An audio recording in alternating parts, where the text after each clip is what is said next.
आदाब समाअत ॿुधण जा अदब। कंहिं बुज़ुर्ग जो कौल आहे त तवज्जो सां सुठे नमूने ॿुधण जो तरीक़ो बि सिखो। जहिड़े नमूने सुठी गुफ़्तगू करणु सिखंदा आहियो, हीअ बि चयो वियो आहे त हुस्न समाअत में हीअ बि दाख़िल आहे त ॻाल्हाईंदड़ खे मोहलत ॾिनी वञे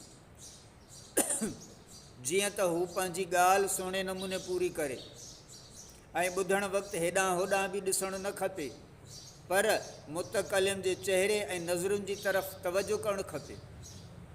जीअं त ख़ुदावंद ताला पंहिंजे नबी करीम सल्लल्लाहु अलैहि वसल्लम सबूरे खे हिदायत फ़रमाए थो त वही ख़तमु थियण ताईं क़ुरान पढ़ण में जल्दी न करियो, पंहिंजी ज़बान खां क़ुरान खे पढ़ण में हरकत न ॾियो।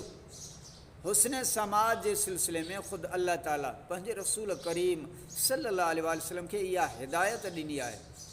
मज़कूरा आयत जी तशरीह हीअ कई वञे थी त जेसि ताईं हुज़ूर करीम सल्लल्लाहु अलैहि वसल्लम जन ख़ुदि क़ुरान शरीफ़ जी आयतुनि जी माना ते सुठे नमूने गौर व फ़िक्र न करे वठनि, तेसि ताईं असहाबिन खे न लिखाई वञे ऐं तव्हां सभिनी खां अॻु उन जे अजीब व ग़रीब असूलनि खे सम्झी वठो।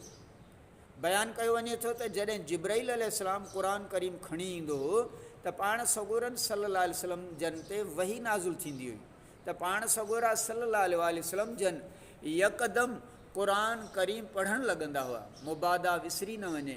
लिहाज़ा अल्लाह साईं पाण सल्लल्लाहु अलैहि वसल्लम जिन खे ईअं करण खां मना फ़रमाई ऐं हिदायत कई त जेसि ताईं जिब्राईल अलैहिस्सलाम अव्हांखे क़ुरान शरीफ़ मुकमिल तरह न पहुचाए, ओसि ताईं पढ़ण में जल्दी न करियो। अहिड़ी तरह असां उम्मत खे बि करणु खपे त ॿुधिजे ॻाल्हि ऐं उनखे सम्झण जी कोशिशि कजे, गौर फ़िकिर कजे, तॾहिं पोइ वरी उहा ॻाल्हि ॿियनि ताईं पहुचाइजे।